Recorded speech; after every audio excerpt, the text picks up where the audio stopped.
This is the first time I actually said this out anywhere, actually. Oh, wow. Yeah, so, you know, like, you bring the best out in people. You really do. God. So thank you. Thank you so much. Thank you. Yeah.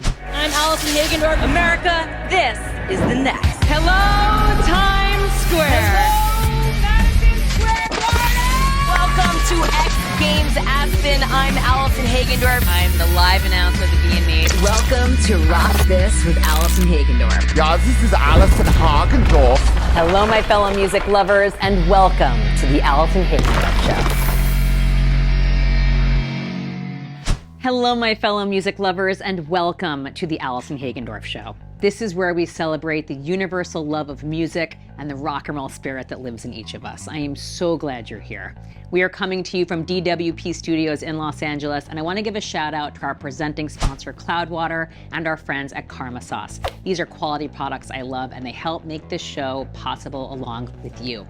Your support means the world to me. Thank you for watching, listening, and subscribing.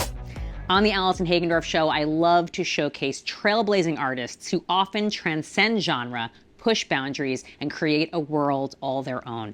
Today's guest does exactly that. With a background as a drummer in rock and metal, this Australian-Korean talent went on to be a dancer and leader of the K-pop group C-Clown. From there, he went out on his own and created his own collective rooted in creative freedom, authenticity, and community, and DPR, Dream Perfect Regime, was born. DPR Ian and I talk all about his musical journey, the lessons learned from accidentally becoming the leader of a K-pop group, his multifaceted talent, and the unique path he is paving to celebrate all of it. We'll be right back with DPR Ian here in the studio.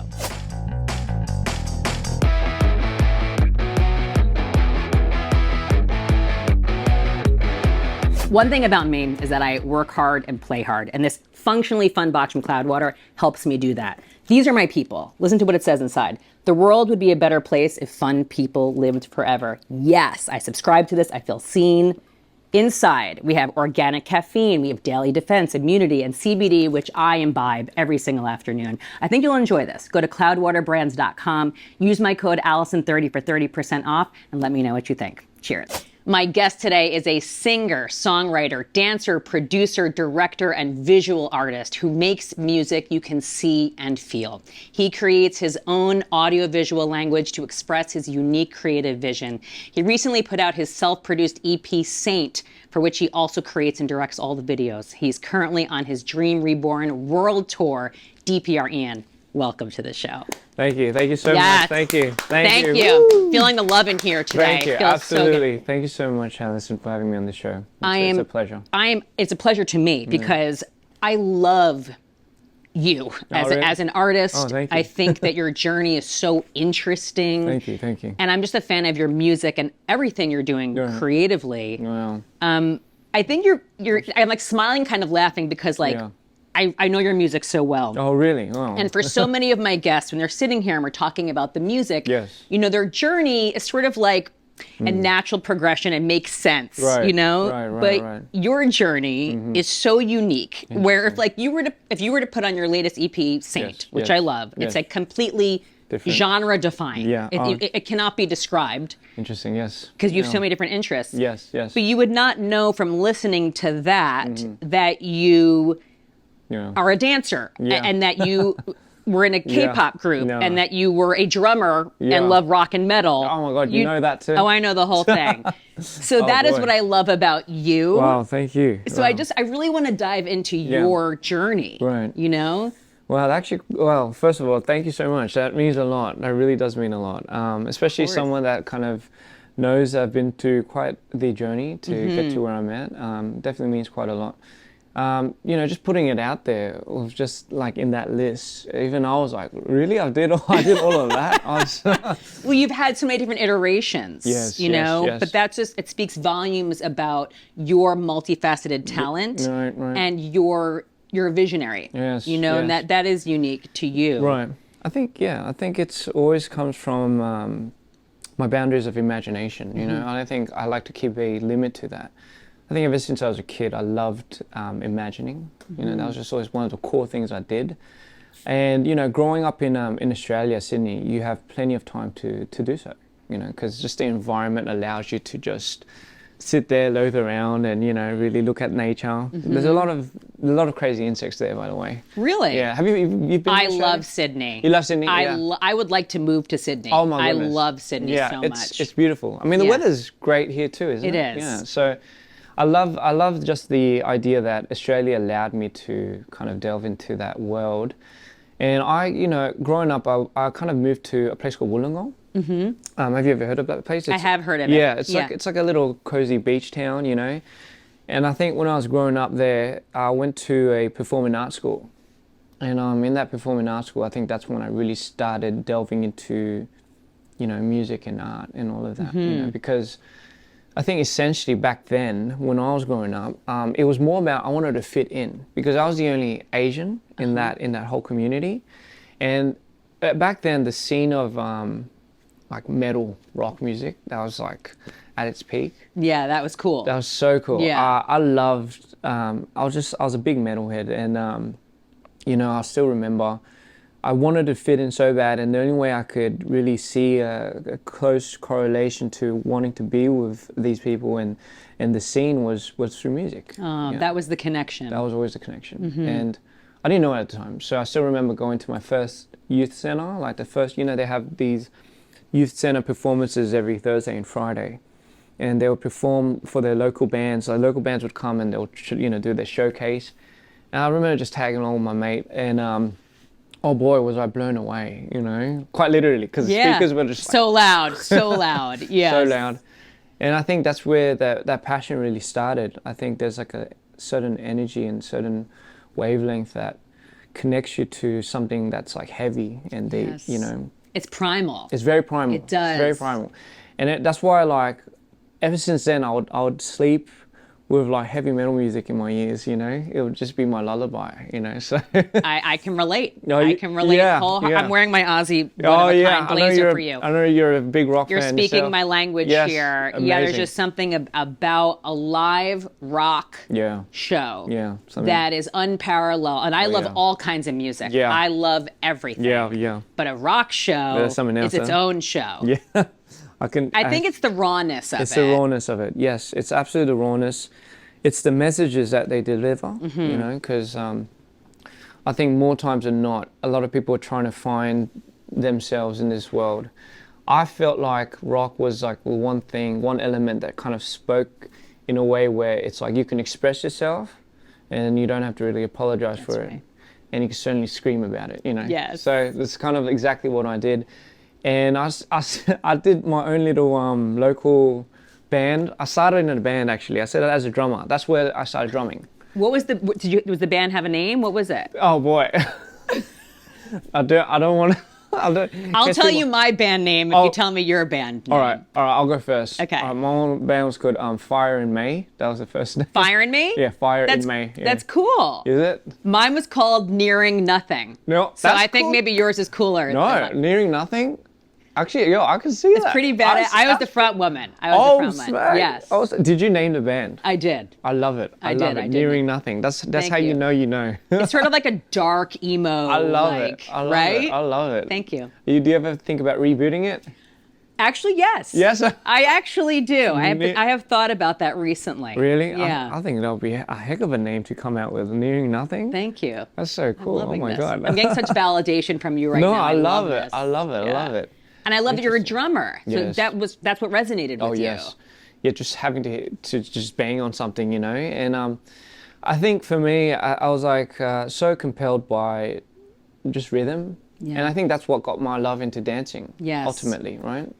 Because I think I needed to do something more with music. And I wanted to feel it. And I still remember, I think it was... when You Got Served came out, I think. Do you remember that film? Of course. Of course. Yeah, when I saw that was like a big eye-opening moment for me, and I was like, why are they like rolling on the floor? But it makes sense, It totally makes sense. Yeah. And I'm not surprised. Now, a lot of people like one or the other. Like they're really into dance or they're really into... So I grew up dancing. Oh, you grew up... I was a dancer. Amazing. I actually grew up in a lot of like kind of R&B stuff and just stuff you can dance to. Oh, wow. And then I found rock later. Oh, and I feel like you did sort of the yeah. reverse. Oh, wow. But I totally get that correlation as a drummer, loving the beat and feeling the beat with your body. Interesting. Whether it's drums or dancing. Yeah. How'd you get into rock? Like, was that like...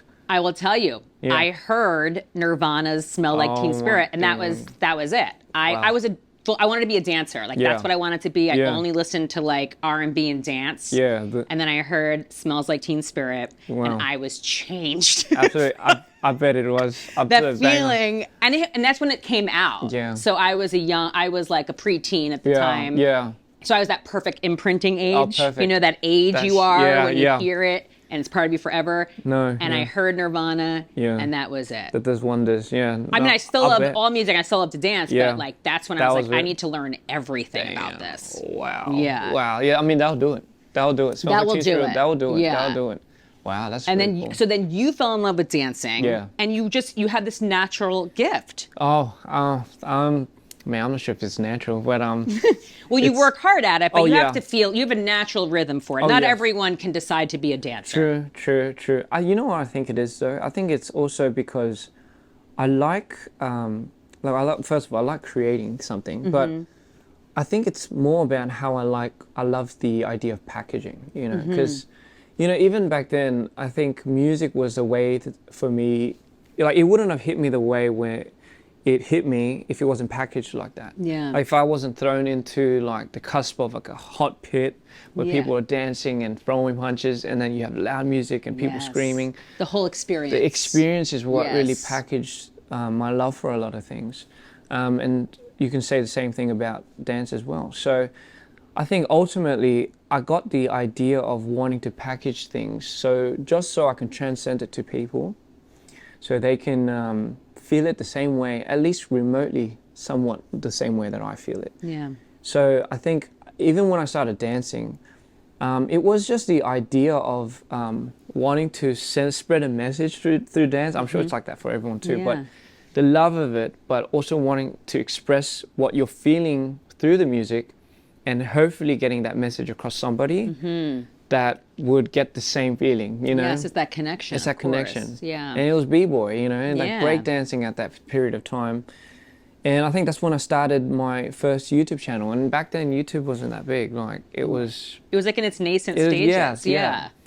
And I'll try typing up like breakdancing tutorials, and there wasn't too many, but mind you, I wasn't even a professional, so I was like, I have to make these tutorials. Oh, that's amazing. I was like, but I don't know with what confidence I did that, because I had just learned the move like the day before. It's incredible. So you gotta fake it till you make it. Yeah, fake it till you make it. So I was like, you know what, I'll make it, and I did it, and then I should have named the steps better. I should have got the official names better, because a lot of kids grew up watching my tutorials. By the way, I've seen some of these. I did go back and look, and I've seen it. And you know what? Oh no! I actually think you did a great job, because first of all, the videos are long. Oh yeah, they're very long. Definitely long. A lot of dance moves in there. A lot of dance moves. I had to be very descriptive, and but mind you, I didn't know what the names were called, and I just like, I gotta call it what I think it's gonna look like. Yeah. Then people grew up thinking that was a name, so I'm responsible for a couple of names for that. That's fantastic. Yeah. See, you were a trendsetter even then. Well, I mean, I don't know, by nature, I guess in a sense. Well, let's put it this way: you were just making up your own names, and it caught on, so that worked. I hope no one catches this bluff, but yeah. Now you know. So anyway. Now you know. Now you know. Yeah. No. So yeah, that was really where it all started compelling and started from. Yeah. Now, when did you decide to leave Sydney? So I think it was right around the time I did my first semester of uni. Okay. And the reason why I wanted to leave was, first of all, I'm Korean by ethnic background, but I've never really been to Korea, and I don't really know too much about my culture. So I just thought, one day I felt like it was like a calling, I kind of felt like everything aligned had I just gone to Korea. So I was like, now's the perfect moment. But my mum was a little bit adamant on me not going, obviously, because it's like, you don't know anything about this country, and even if you are Korean, like you don't know how to speak Korean, and I was like, yeah, more so for the reason why I wanted to go. By the way, my mum was really supportive and she made a deal where I was like, I had to make my own money to go, so it took me about a couple of months. I did all types of gigs and side jobs. Trust me. Like what? I'd like to not hear. shady side jobs, by the way. Just putting it out there. Like, please define side jobs. Side jobs. Yeah. So like, I remember I had to like, you know, like you hand out promos and pamphlets. Yeah. So the only thing was I didn't hand out pamphlets. They educate you on products. So, for example, I was educated on. I had to hand out chocolates. The only problem was in the job description they didn't say you had to dress up like a chocolate. So Okay. So I was put in amazing. a big chocolate costume. Okay. You were like a chocolate bar? I was a chocolate bar, and I was walking around the city, handing out chocolates, describing why they should eat this chocolate. This is unbelievable. So I did that for a couple of months. Yeah. I think the chocolate one was not too bad. The champagne one was where it got me. A champagne bottle. You were a bottle. Yeah, at a party, and I'll just pour. Yeah, trust me, you don't want to get it. It's amazing. Yeah, so, but you know what? It's actually a great test of character because you were willing to do whatever my it God. took yes. to follow this innate calling you had. Oh yes, 100%. Yeah. 100%. And I think that's so cool of your mom that she was like, "That's great if you Yeah. want to be independent, but you Yeah. actually have to be independent in order to Yeah. get there." Yeah, I didn't know if she knew I was doing that. I think she would have been adamant on me not doing that as well. That's okay. It's hard work. It's hard work. Yeah. It's hard work. A good lesson learned, you know. Yes. So now I know a little, you know, a thing or two about chocolates, you know, the in and outs. Important things. Important things. Very important. Important things. And because of that, I went to Korea. Okay, So exactly. I owe it all to that. Yeah. And yeah, that was the first time when I was like 21. And going to Korea was such a bewildering experience because, well, first of all, it was like the first time I was like, wow, everyone's Korean. Because, you know, I'm from Australia, so I'm more used to multicultural. Right. But it was the first time when I went and got off the plane, I was like, man, everyone's Korean. Like, what is going on? Mm-hmm. So it was a bit of a shocker, a culture shock to me. And you didn't speak any Korean at this point? I knew how to speak like mum, like oma, you know. Okay, a couple of key words. Yeah, hungry, you know, Okay, 배고파, like important words. Very important Did you know words. how to say chocolate? No, I don't. I just said chocolate. That's ironic. Yeah, it is pretty. But you know what's funny? In Korea, the term for chocolate is chocolate. Oh, okay. So that's anticlimactic. Am I? You did know it. Right? You did. Okay, just gotta get Yeah. confirmation. Is it chocolate? chocolate? okay. Yeah, but chocolate. Chocolate. Yes, perfect. Oh, Really? Oh, yeah. God. You know how to Thank speak you. Korean. Thank you. Yeah, so yeah, it's quite an experience, and getting off of that plane and coming to Korea, I could tell you it was like my world had just been flipped because, you know, in Australia, you're very the environment is somewhat very prone to kind of I guess being very open-minded and being okay with that, you know. So it's a lot of free thinking, a lot of free ideas that are allowed to roam and kind of grow. Yeah. But the thing about Korea is, because it's such a more of like a unified nation, it's more of like if you stick out a little bit, you might be a little judged for that, you know, because it's a little bit more challenged, I guess you could say. I see. There's a lot of pros and cons to that, but I think for the most part in Korea, that was the first time I got a taste of, man, I'm living in the real wild life now. Like, you know, I have to like really kind of. It's the first time someone rejected like what I wanted to do, and it's a good humbling moment. And I will say those experiences are literally what made me today. That's exactly right. Yeah, yeah. Now, how did the K-pop situation come about? Because you were not setting out to be in a K-pop group. Not at all. Yes. So tell me how that happened.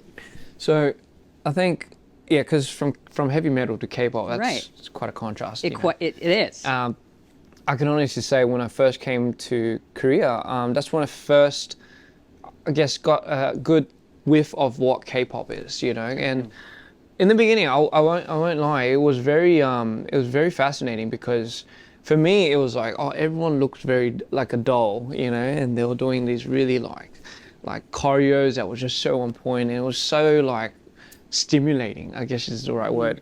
So when I first came, I was like, oh, I'll probably never do that. You know, and then slowly, you know how I said I felt like a calling when I came to Korea. Yeah. In the beginning, I kind of wanted to create a movement, you know, and it started off with dancing actually. But I wanted to create like a movement. I wanted to do something. I knew I wanted to do something, but The only problem was I didn't have a audience Right. to do that. So I just thought, very simple, like K-pop, become an idol, you grow your audience, you know, and with that audience you can now go independent and do something with that. So the first time I got that offer was when I was walking to the convenience store, and it's street casting, so they cast you on the street. Wow. This gentleman in a suit, almost a tuxedo, just came to me and he was like, hey, how old are you? Asking all these like. How old were you at the time? I was about 21. Okay. Yeah, 21, going on 22, and he was like, "How old are you? What do you do? Do you have a job?" So I just thought immediately I'm getting scammed here. Now, did he see you just from what you looked like, or he saw you dancing? No, just from what I looked like. Wow. Yeah, okay. and I can't recall what I looked like, but I don't know. I just thought it was kind of weird, somebody coming up to you. And from that he gave me. Mind you, I didn't know how to speak Korean that well, so he was like, "Oh, this conversation won't last too long. Here, take my card." So he took the card, and on the card it was the company that I would later go into, called Yedang. Mm-hmm. And I didn't know at the time, but he was like, "You should come to this spot the next day, tomorrow, at this time." So I just thought, I called my mum and I asked her, does she know what this company is? And apparently back in her time, speaking like she's a dinosaur. No, apparently in her era, that company used to be somewhat of a renowned pop company, or pretty big company or something. So she was like, "Yeah, you should so pursue go to that. it." Yeah. So I was like, what the heck? It's either that or I'll go back to Australia. So I was like, all right, I might as well go. And I rocked up the next day to that place, and I just remember a huge line of about 40 to 50 people just standing in line, and some were rehearsing, some were dancing, and it looked like an audition. Right. And I was like, nah, because I just came in my flip-flops, and it was summer, so shorts and just Aussie style, And then, so I was like, nah, this isn't for me, because I just came with nothing prepared. And as I was about to turn back, the guy that kind of casted me was walking towards me. And he recognized you? He recognized me, and he's like, "Oh, great, you came. You just wait here, and you'll be up next no time." So I don't know, by nature, by force, by the universe, whatever, I think I'll just kind of stayed there, and it was my turn. And I still remember you walk into the room, and it's cameras like this set up, and there's like a table, and there's like judges. It's quite that's quite intense. Yeah, and the monitors like this too. It's intimidating. And you go up, and they ask your name, and they say, tell us about yourself. So I just said it in English, and they were like, "What the heck?" Like, "Can you speak Korean?" I was like, "Oh, not really." So okay, so can you show me the song that you prepared? So and you had not prepared anything. I was like, I don't have a song. It's like, "Do you know how to dance?" I was like, "Yes." It's like, "Okay, show us the dance you prepared." I was like, "I don't have a dance prepared." They're like, "What the heck? Can you freestyle?" And I was like, "Oh, that's one thing I can do." Okay. It's like, "Okay, so do you have a song then?" And I was like, "No." And it's like, "Okay, so we'll use the contestant that went before you, and we'll borrow his song." So I didn't know what the song was at the time, but Psy. Yes. He does like Gangnam Style and stuff. Yes, so it was of course. So it was like one of his songs. Okay. That kind of emulated that. So, but I didn't know that it was like that. So they turned the song on, and I was like b-boying to like Psy Gangnam Style, pretty much is what you can imagine. Right. Okay. I think they found it so hilarious that they wouldn't stop the song. So I was dying, like. Is there a video of this? Yes, but I destroyed it. Okay, I understand. Yeah. No, okay. no, but yeah. So that's how I got in. And you got it? I got it. From that? Out of the 40 people, they saw that. They're like, this guy's funny. So I was like, amazing. I don't know how to feel about that, because it's like, I don't know if I got in because of my skill set or whatever, but they just found it hilarious. But I think that's kind of everything aligning, isn't it? Yes, it is. Yeah. Wow. And then your life just changed. Changed completely. Yeah. Oh boy. Took a drastic turn. And then how quickly did your life just change? So I will say the K-pop experience was that of something that was equally very, I guess you could say, it's very innovative in a way where it kind of helped me grow. Yes. but at the same time, it's quite traumatic because it was the moment where I think systematically it put a lot of boundaries on what I thought I wanted to do and what I could do. Because in a sense, you're pretty much a product in that sense. And you'd have to be okay with that to a certain extent. But I wasn't, because I was like a free kangaroo, free Billy, like running around, like I wanted to do things. And I just felt like it was now was the time I could finally like break out of my shell, you know, away from like my parents. I could just be rebellious, but now I had to conform to a certain type of order. Position. Yes. So I think from that experience, it taught me a few things. It taught me how to be resilient, how to stick through hard times and how to overcome it. Yeah. Without that, I don't think I would have ever learned how to be patient with myself. Wow. Yeah. So that was a big moment. What was what would you say was like a low point during that time? Is there a specific anecdote you recall? Oh yeah, I would say, if I was being completely honest, I would say a lot of the moments were low. Like there weren't really high moments because roughly around that time, I think I was trying to get along with the idea of my bipolar. But for me, I think I've always realized bipolar was something that could also be enhanced and be dismissed a little to a certain extent by its environment, right? So I think the environment that I was put in, just because by nature it wasn't really what I was used to, it shook my world up, and it like absolutely heightened the bipolar state. So I was really manic during the whole period of my K-pop days. But again, the pros was I had a very faster way of rehabilitating my episodes, and had I not been put on the spot to be able to face my episodes in the most extreme manner, like the highest stakes. The highest stakes. You know what I mean? You were like forced, like you had to. Yes, like, you know, like do a little dance. Like, you know, it was just like I had to learn how to put on a face, you know, when the cameras are on, but you just had the worst day, you know, and you still have to smile while making chocolate because the chocolate brings back traumatic memories. But you know, I totally get that. But you were forced to create some sort of coping mechanism. Oh yes. To get through. Oh yeah. That moment. Oh yeah, 100%. Wow. And yeah, which looking back now, it's quite thankful. You know, I'm absolutely quite thankful for those moments. However, back then, you know, it was just like traumatic. So you can't process it, you know. So I think one experience was for sure like, you know, like our company was a little bit more adamant in terms of strict. So, you know, like it was a bit of a lot of shady things going on, you know, as the industry has. But there was like a moment where, you know, we would get absolutely cut down if, you know, when you go on those live music broadcasting stages and then you have like the red lights coming up. Yeah. So every time so they have about like 5 cameras in different angles, kind of like how we're doing right now. Yeah. And then the red lights would come on and you would have to look at the camera, where the red lights are coming on. Right, so that's, it was like a cue. It was so I'm trying to do it right now. But if you miss that, if you miss your eye contact just for a little bit, you got to be prepared for hell when you go back down stage. You were reprimanded. Yeah, absolutely. Okay. Like, you know, and we were made like a child. Like a child. Oh my God, like a child.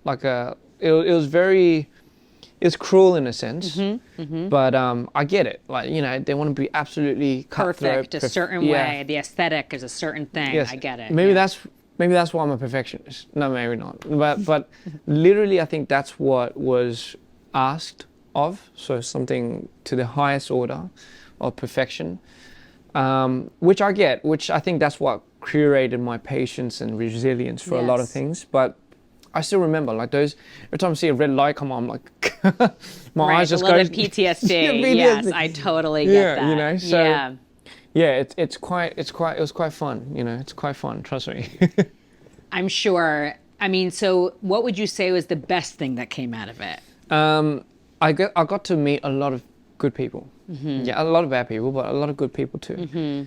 And via the experience, it definitely helped curate my understanding of love languages as well with people. You know, I understood all, because again, back prior to that, you know, uni life, I didn't go to uni. Like I went to uni, but I didn't go to the classes. Right. I jigged. Sorry, Mum. You technically were there, but you're not attending. Yeah, my mom didn't know about this, but anyway. But now she does. But it's, hey, it's okay now, It's right? okay. It all worked out. I hope it all so. worked out. Yeah. Yes. So it taught me a lot of experiences with knowing how to deal with certain people, knowing what type of people I kind of mesh really well with, and like why you don't really need to mesh with people, and why it's not that important. You know, you can't get along with everyone. So I think one good thing was it definitely helped me understand more about who I was. Yes. And that helped me understand my disorders. And further on, I think that's where my love for wanting to, again, I think I was at the lowest low when a lot of things were happening at I think my company, a lot of terrible things, and we disbanded, but I was still held to contract. And, you know, they call them slave contracts, where they hold you for about 8-9 years. Wow. And you're in debt. You don't make anything, you know. Can't even like screech a little. But I'm sure a lot has changed now. But back then they had a lot of those, and you know I was still under contract. And I think at that time I was like we were filming one of our videos for our idol shoots, and I remembered I was more fascinated on how they shot it, as opposed to like me being like performing. Yeah, performing. Yeah. And I was like, you know what? I've always had a love for packaging things. Yeah. What if directing and what if creating visual art is the next step for helping me learning how to package something? So I think that's where my love for directing and visual arts came in. Yeah. That's amazing. So it ended up being a silver lining. It did. Of this experience. It did. Exactly. Because it showed you what you don't want. Yes. And what you do want. Yes. What a beautiful way of putting it. I mean, I'm so glad to hear that, because it was such a funny, you know what it is? Yeah. You set out for certain things and you have a calling and you pursue it. It never goes the way you think it's going to. Exactly. And it never goes like this. No. You know, it's like this, it's down. It's a lot of tips and turns. And it's just, but isn't it interesting that there's detours and silver linings but it says a lot about you paying attention to those silver linings and those callings. Right. And having them speak to you. So now you're pursuing this angle. Oh, yes. That's amazing. Yeah, it's definitely a gut feeling. You know, always trusting my gut. Yes. I think I've lost my gut for a bit during that period of time. That happens. Yeah. That happens. When you feel like you're in a pressure cooker and you're feeling like you're constrained, you can't be you, that's when things fall off. Your confidence. Yeah. Your ability to trust yourself, your gut, they become like dumbed down, like numb. You lose your superpower. That's where you do lose your superpower. Yeah. So then from this experience, DPR was born. Yes, it was. So tell me about this transition. Oh boy. So I knew DPR was always going to be a thing. I just didn't know what it was going to be called yet. And you know, leading up to those moments, I met so many people that kind of helped curate this vision, you know. One of the first being somebody called Tabin, you know, who was actually a avid follower of my b-boy days. Oh, wow. Can you believe that? Oh.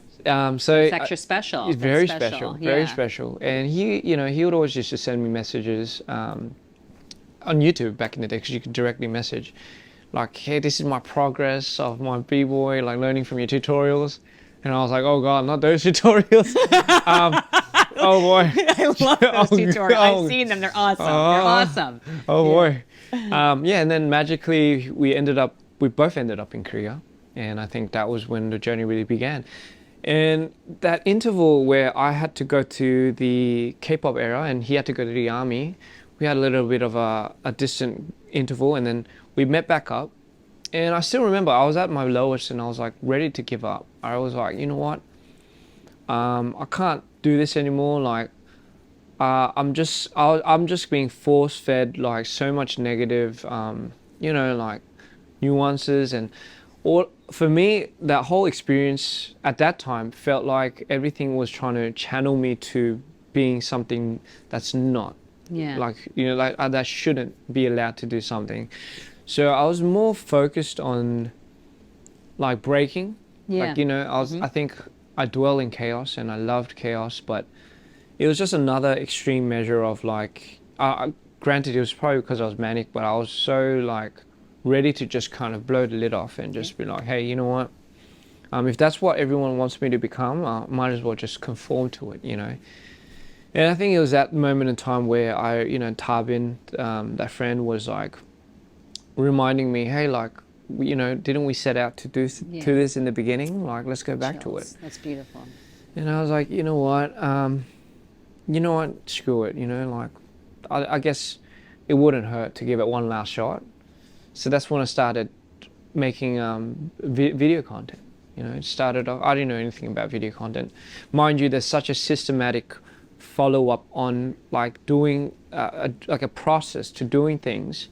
When you do something, like for example, like you have to do 5 years of coffee making to now be able to be a runner, and then maybe be able to touch lights and learn cameras. So there's such a system that I didn't have someone to really idolize in terms of like what do independent filmmakers do then? Like how do they get big? And because there was no blueprint for that in Korea, I was like, might as well do that, because I wanted to represent so many artists were coming out. There were so many people that wanted to become artists, but there were a lack of people that wanted to do the creative vision and direction and you know, behind the scenes for it, because there wasn't a platform with that kind of enabled that light onto it.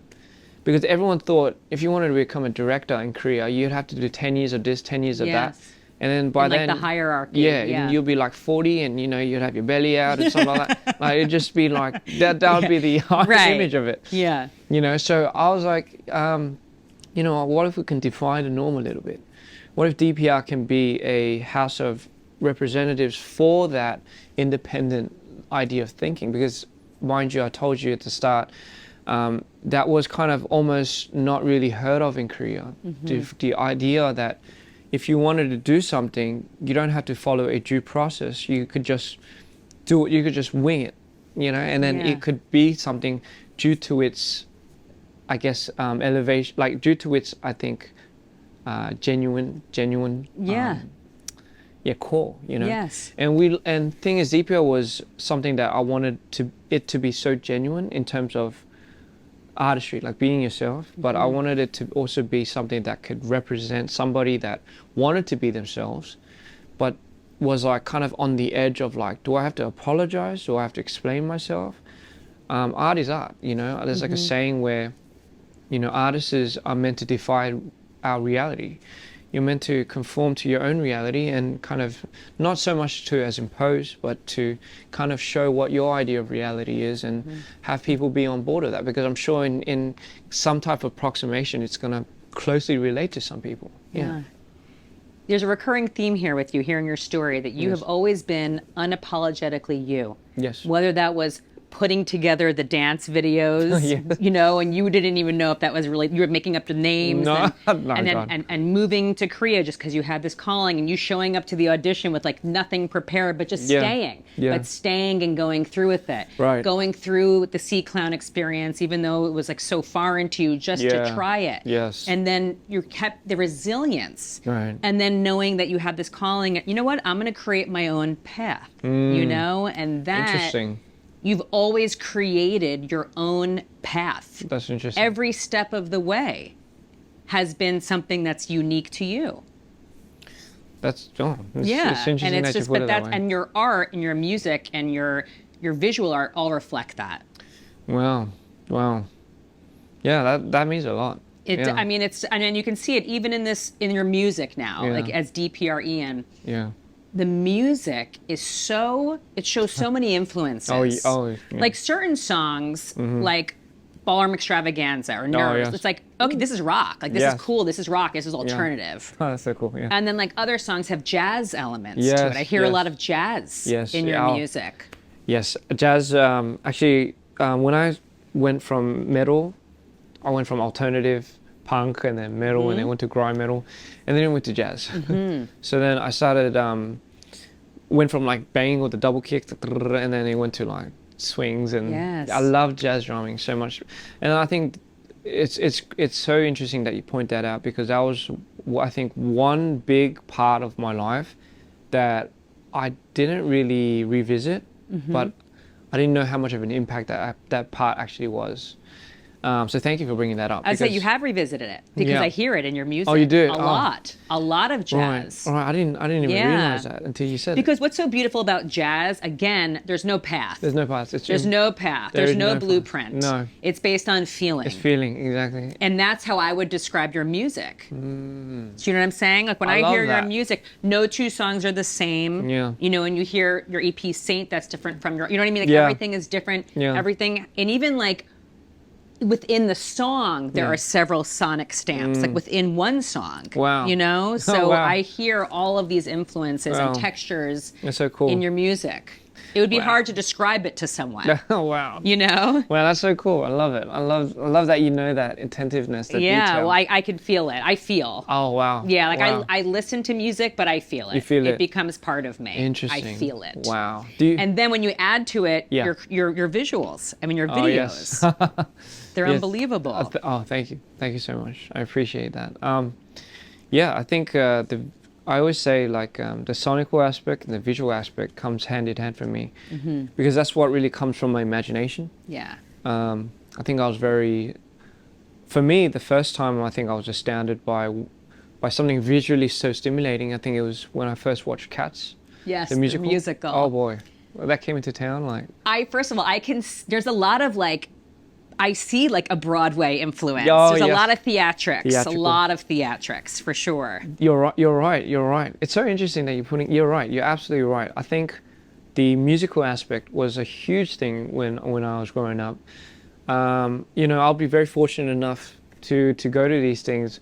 And what's really cool is my parents wouldn't tell me what I was going to. So I would have no idea. I'd be rocking up to people dressed up in Cats costumes. Yeah. And I still remember like it was the first time I saw Cats, and pre-show the cats walk around and they kind of interact with people. The cat came and like it was like this feminine cat that just laid down on my like your lap. In my lap. And it was like stretching like a cat, and it felt so surreal because I knew it was a person, but I've never seen a person become a different character. And I think that's what sparked my imagination.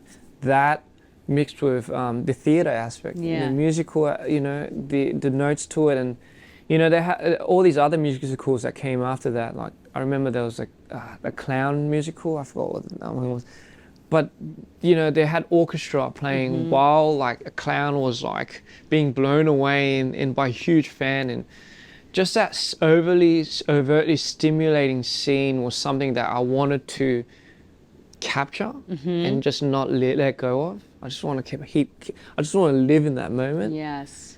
I don't know why. It goes back to that experience. Yes. Because when you go to a Broadway musical, you're watching the theatrics and you see the orchestra. Yes. You literally, so you hear the orchestra, but then you see the conductor Yeah. wildly. Yeah, something about that. Just something about that. Also, guess what? My first Broadway show was Cats. Oh, are you serious? It was. I'm from New York. Oh, I'm from my New York, God. so Broadway was a big part of my upbringing, Oh, my and Cats God. was my first show. Wow, we have a lot more in common. Wow, I mean, that's how so- amazing is I had to that? say, how was it for you when you first saw that?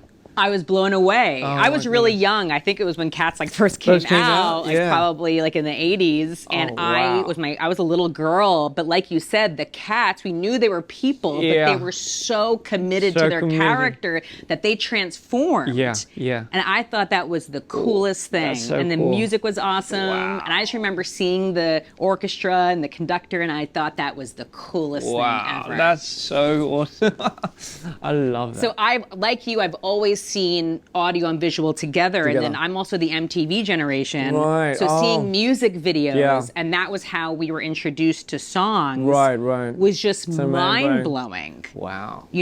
Like I was like a baby when it came out, so Yeah. that's all I knew was MTV. Well, Like, yeah. It wasn't like listening for the radio. Right, like, right. I watched MTV. Yeah, yeah.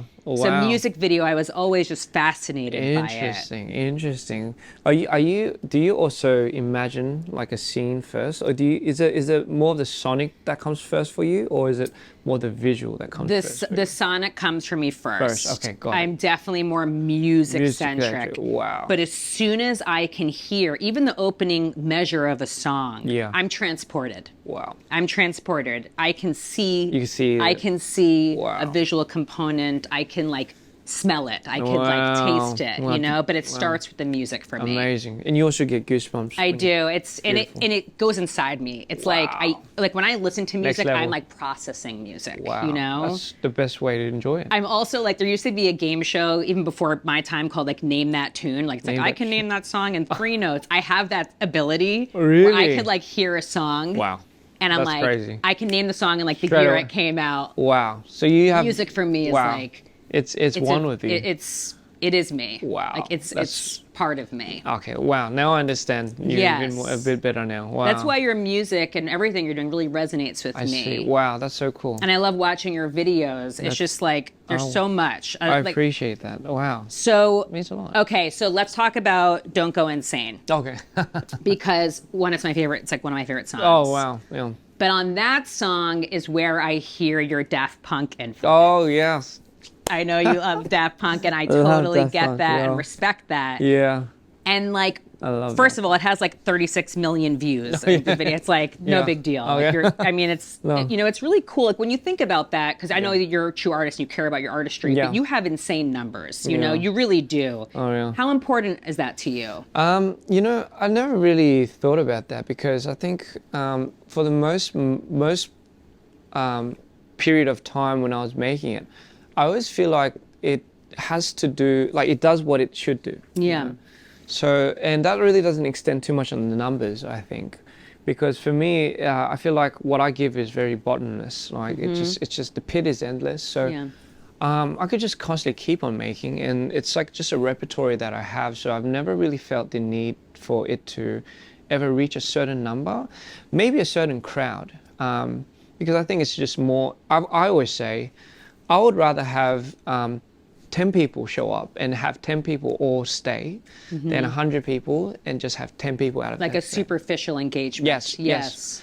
It's quality over It's quantity. always, and you know, and I think because I think that's just so innately in me. I think I've always loved the idea of like there's no limit to what I do and what I give to people, and it doesn't feel like I'm really giving, and it just feels like I'm just exploring my world. Yeah, expressing, exploring my world, and just putting it out there, and it is absolutely, I think, a humbling moment too when I see, also such a grateful moment, obviously, when I have people like, it's not just one, right? It's just it's like that amount of people like watching my stuff, supporting it, and honestly, that's who I do it for. At the end of the day, it's funny because in the beginning I did this for myself. I did this because I needed something to say. I had something to say. I needed to break out of my chamber. I needed to exert so much of that energy that I was compelling down and suppressing. And then once I had that all out, I didn't know like what it was doing to the people. Right.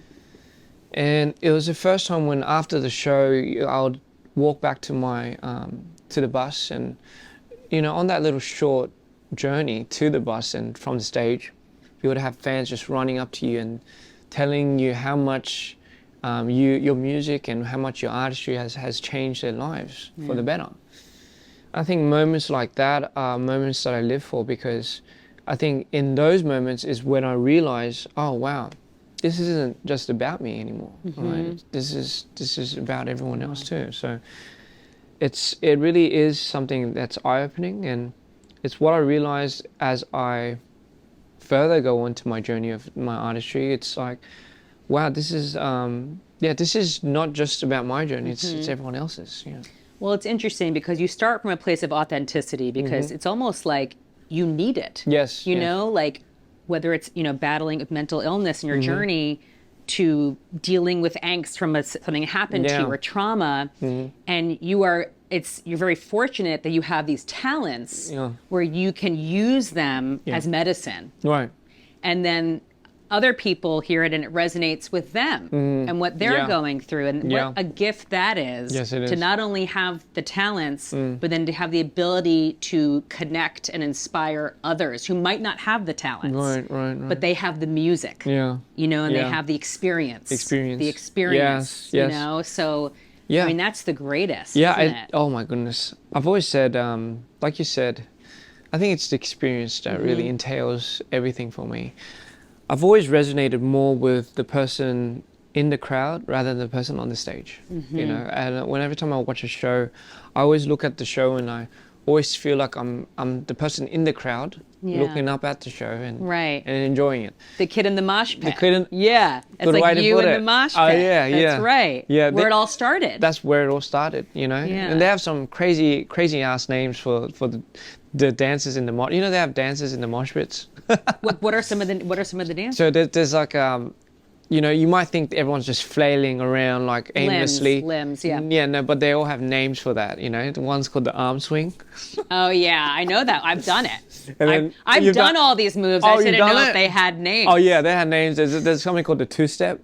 Trust me, I'm not gonna do it here. Wait, what is the two-step? I think you might need to show me what this is. Like, oh my God.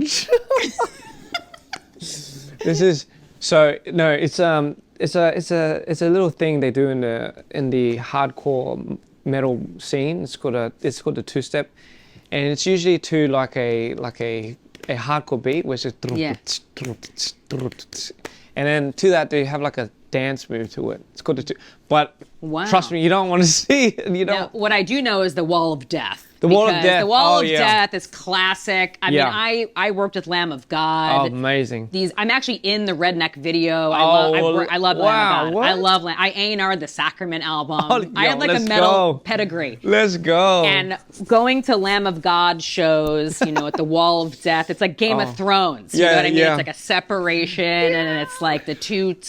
But it looks like very aggressive, but really it's like a love fest. It's such a love fest. You know, It is. you know, it's a good thing we brought that up, because they say the most heartfelt and heartwarming people are the people in the mosh. The minute you fall over, everyone stops. Picking you up. Just picks you up, you know. Picking you up. Picks you up. Supporting a good crowd surf is another favorite of mine.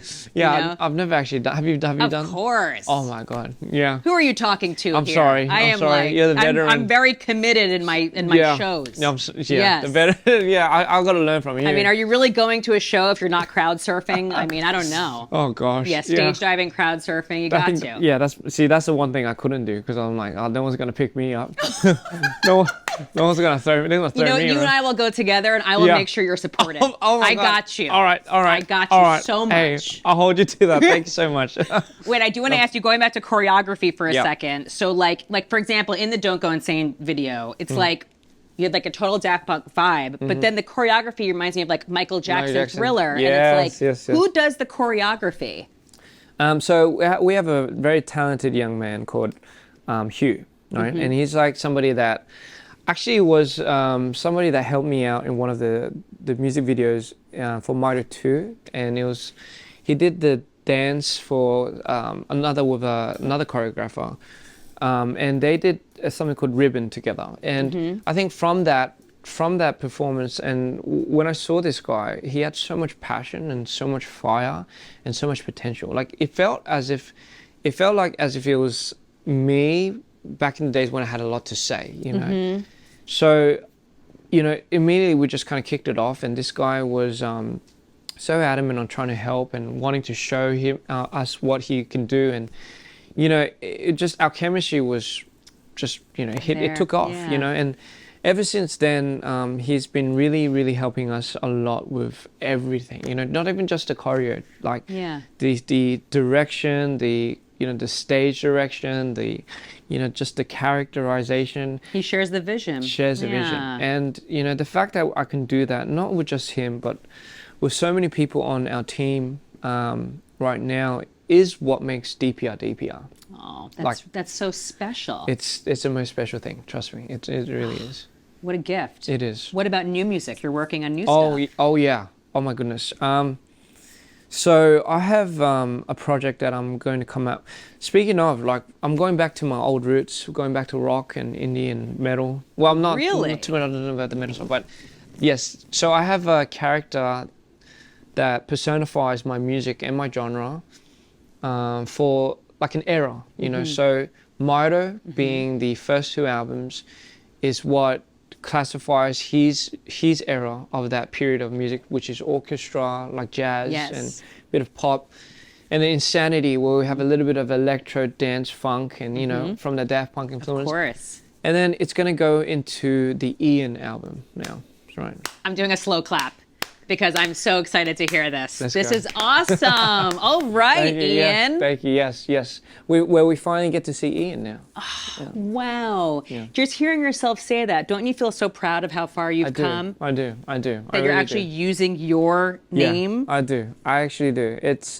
I didn't realize how much of a big moment that was, but you're right. It kind of felt like everything was building up to this moment. Yeah. Oh, I'm so happy for you. Thank you. Thank you so much. So that's a huge indication of how you're feeling now. You're right. Yes. Yes. Tell me about that, because you've been so vocal about your journey with mental health and your, you know, and your disorders. And so how are you now? How are you feeling? You know, I think I'm the most happiest I've ever been. I'll be honest. Wow. Yeah. And it took me a long time and a long way to come to get to this point for me to say that. And I think it feels like almost everything was leading up for me to come to this realization.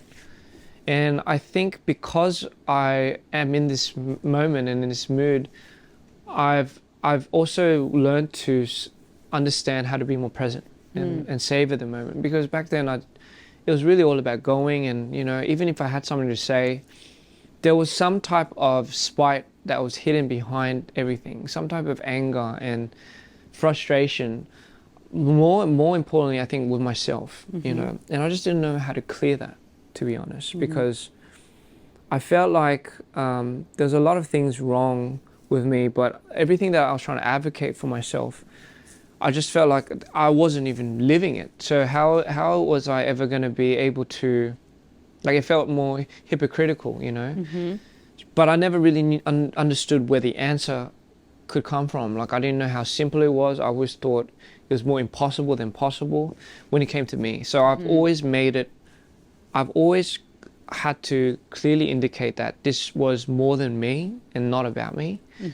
And you know, like I think because of that, I went through something so spiritual where it was like do I have to just be treat myself as a messenger, not so, and nothing is personal, you know, and because the reason the minute I make it personal, that's when a lot of the fury, the spite, and anger, that's the comparison, ego. That's the ego speaking. And the minute I cleared that, and the minute I started to accept that, it felt like giving felt so much more easier, you know, and because you don't need anything back, because what's the whole idea of giving is like you don't really ask for something back. And it felt like such a clarifying moment for me that I don't know, for some reason it was just more uplifting, you know. And ever since that, I just started seeing my team and the people around me, and you know, it kind of brought me to a whole new light and a senses of like who they were and why they were here and why I was here and why we were here together. And yeah, it was a very empowering moment, I could say. And because of that, I can honestly say I'm the happiest I've ever been. I'm sitting here beaming maniacally because I'm nodding, because it's a form of enlightenment. It is. It's like checking your ego. Yes. And freeing yourself of that, because the ego is really what causes so much pressure you put on yourself, comparison, jealousy, self-doubt, right? Yes, self-doubt. So when you just focus on being present in the moment and being grateful for that moment and knowing that nothing's guaranteed, the clarity comes in, and connections happen more. Yes. And you look who's around you, and you feel that beautiful, fundamental human-to-human contact, which is really the most gratifying thing in the world. Are just human exchanges. Yes, right? just like what we're having. Right, You know, like I'm having chills. I'm having the best time with you right now. Like likewise, I'm literally just soaking you in. Likewise. I think you're a wonderful delight. I appreciate that. Thank you. I'm just so happy for you. Thank you so much. Because I know that it's been a journey. Yes, you know, yes, and to see where you are right now. Yeah, it means a lot. Yeah, this is the first time I actually said this out anywhere actually. Oh wow. Yeah, so like you bring the best out in people. You really do. God. So thank you so much. Thank you. Yeah. Oh my God. Let's quickly do deep cuts. There's a couple of questions. Oh yes, please go ahead. Yeah. Okay. You're amazing. I could literally talk to you for an entire day. Thank you. Okay. Name a song, album, or artist that changed your life. Oh, I think definitely Daft Punk's albums, because that was the first album I listened to. Discovery. That was the first album I got my hands on. My dad bought it for me one day, and he was like, "Hey, this is music," and I was like, "Okay," and that first time, because back then we had like stereo speakers and. Oh yeah, this is like they came out like in 01. Yes. So you were like young. Yeah. Very young, like primary school. Yeah. It's a little elementary kid. The first song, one more time. Yes. Just, is that repetition. I don't know why, but the progression of that just kind of, I couldn't step away from it. Mm-hmm. And then my grandparents would just be knocking their heads off because I'll just be repeating that. They're like, enough. Like, just stop. Yeah. Like, one more time. I'm like, one more time. It's an undeniable song. It's an instant anthem. Yes. I love Daft Punk, and Homework, which came out in 1997, is like Around the World Around and the World. Defunk. Like, Defunk. I did that with those songs, and then followed up with One More Time. I mean, it was something, I know. Yeah. All hail Daft Punk to this day. Yeah, and I they're agree. constantly evolving and just putting out cool stuff, teaming with Nile Rodgers and Pharrell. It never ends. It never. Yeah, innovators. Total innovators. And so are you. Oh, yes. So that makes sense. Well, I appreciate that. What is something your fans might be surprised to learn about you? Oh yeah, I wear my socks like halfway. Oh. Yeah, okay, fine. The response from the crowd. Oh, maybe that wasn't a good one. No, I think that's interesting. Yeah. I think that's great. Can you show us? Can we see what you're talking about? I can't do it right now because the socks are too deep in there. Oh, okay. But then, there's ankle socks. Yes. But I don't wear it, so I just wear it halfway. So like, you know what I mean? So the ankle part of your foot is exposed, and then you have your socks halfway there. Wait, so you don't roll it past your heel? That is strange. That's so I put it. Doesn't that feel weird? Doesn't it bunch up under your foot? I don't know why no one ever fixed that habit for me when I was a kid. They just let me do it. Is that like a superstitious kind of thing? I don't know. I feel more comfortable like that for some reason. Having your heel exposed. Yeah, I don't know. I'm gonna try that. I hope it's not a weird fetish or something, is it? It's just. Oh boy. I'm just dying from this. Oh. Obviously, we're going to have to see this at some point. Oh, yeah, but that's a good one. That is a good one, okay? Yeah. Oh boy. Oh no. If you could meet any celebrity, dead or alive, who would it be? Oh boy. Oh my goodness. I mean, honestly, I would love to meet, oh goodness. Like Moby was somebody that I always loved to meet. Yeah. Amazing. Yeah, Moby, because he was also one of my biggest music inspirations when growing up. Maybe you guys could collaborate. Yo, that would be crazy. Should we put that? Let me ask you about that, because like everything you do in DP is so autonomous. Yes. Like that's what's so incredible. I mean, that's what's so amazing. Yeah. Would you like to collaborate? Like, would you want to collaborate with Moby? Like, that's so cool. Yes, absolutely. Or Daft Punk? Yeah. Oh my God. Let's put it out there right now. Let's put it out there. Okay. No, absolutely. The thing about the collaboration thing is, I've always wanted to do that, and I felt like because there's such a time and a place for I think when I wanted to do it. I've always been fascinated with obviously genre blending, and I think it was just more of the idea of like, we would never imagine you to be collaborating with someone like that. Mm-hmm. And I think it was just building worlds. Mm-hmm. So something where it could kind of channel something that's quite interesting and intriguing. I've always been very open to it. And I've always loved the idea of wanting to collaborate also with, also big names, but also people that are just starting off, that that have yet to be discovered, and I've always wanted to build something with people like that, you know. And That's amazing. so that's always that's still going to be something that's on my to-do list, and that's beautiful. You're generous. You're generous with your art, and you like love to. That's beautiful. Yeah. I think that's maybe it's me and nearing nothing. Yes. Maybe we're bringing our bands back together. You did mention rock as your next iteration, yes. so maybe this is you my know comeback. That's not such a bad idea. I'm not kidding. I'm actually being serious. Yes. Okay. Likewise. All right. And we're in LA, so I'm just just letting you know. Perfect. Planting the seed. Perfect. Planting the seed. See. Okay. We'll do it. What is a fear or insecurity you would like to get over? I think it comes back to not everything has to not everything has to go a certain way, and it's okay if it doesn't go a certain way. I think I have the hardest time sometimes when in my mind I have everything planned out, you know, and it's a schedule that only I know, right? It's like it's the chaos that only I can draw order from, and I've always felt some sort of like anxiety every time something like that goes disarray, you know, and I think that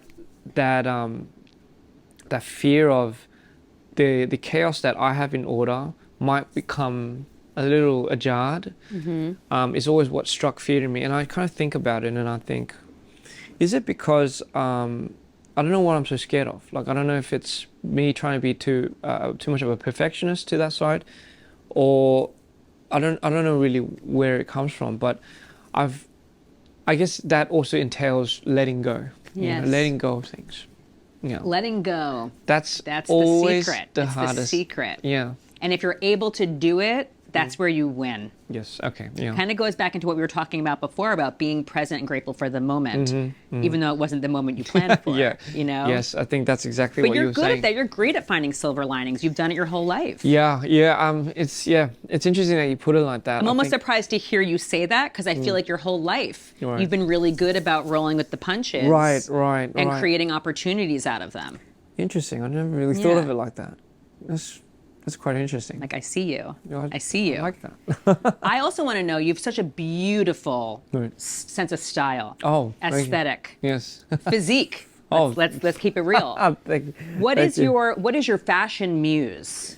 Oh boy. So I do like, for me, it's always, for some reason, I don't know why, I have like such a dark aesthetic, but you know, I've always had a bit of like that darkness in me, you know, like, so I've always liked more of like the dark tone, you know, and a lot of people think like I get a lot of influences from The Crow. The Crow, you know, yes. I totally and I loved it, and it's another thing where I think it's because I was so attracted to that dark aesthetic as a kid, you know, like Tim Burton's Batman, of course, you know, the best. Yeah, like all of those things, like Beetlejuice, like all of those things, growing up watching those things, I think attained to my fashion sense and my fashion style. And we have an amazing stylist, which is not here in this room right now, but he supports that idea, you know. So the whole character of Mido was born from that, you know, and it really does come from that sense of like something dark, but something very beautiful about that dark chaos. Yeah. Also, The Crow and Batman have the most amazing soundtracks affiliated with them. So it kind of goes back to that full 360 experience. Because The Crow soundtrack is one of the greatest soundtracks of all time. Wow, you're really good at catching that. It's so good. But it's true. You're so right. It's like, if you think about that, literally, if you don't know The Crow soundtrack, you need to. You have homework. Please. Wow. But like also like your ink, you know, like this is gorgeous. Thank you. Beautiful. Thank you. Yeah. Yeah. The tattoos is another thing that I think my mom has a field trip with me tattooing myself. I think at this point she's like, I kind of think she might not recognize if I got another one because I got so many, but she always recognized. She's like, "You got another one?" I'm like, "Mom, doesn't it not make a difference anymore?" Well, I feel like you're, but you know what it is? All tattoos are beautiful because it's a form of expression. I love when people express themselves. Yes. However, your tattoos are objectively really beautiful. Oh, really? You know, can you talk to me about your neck? Yeah, so this one's the butterfly. Actually, this one was a promo for something that I think is yet to come out.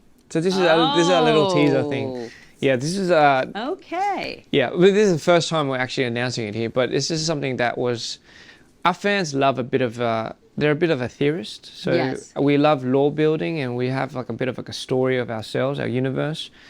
And I love to drop in a lot of hints and a lot of clues via tattoos like this, and via just like little, those messages that you put up. Yeah. So I love putting up little like hints and things for fans to follow along, and this is one of them. Yeah. Wow. So we'll be yet to reveal it. Can't reveal it yet, but okay, but soon. But very soon. Yes. I cannot thank you enough. Thank you for spending the time. Thank you, and Allison. sharing so much. It's been very therapeutic. Thank you so much. Really? Yes. Thank you absolutely. so much. The greatest compliment I can receive. Thank you. No, thank you. No, you're lovely. You're absolutely lovely to talk to. Oh my God. Yes, thank you. Likewise. Thank you so Likewise. much. We'll be right back. Thank you. Thank you.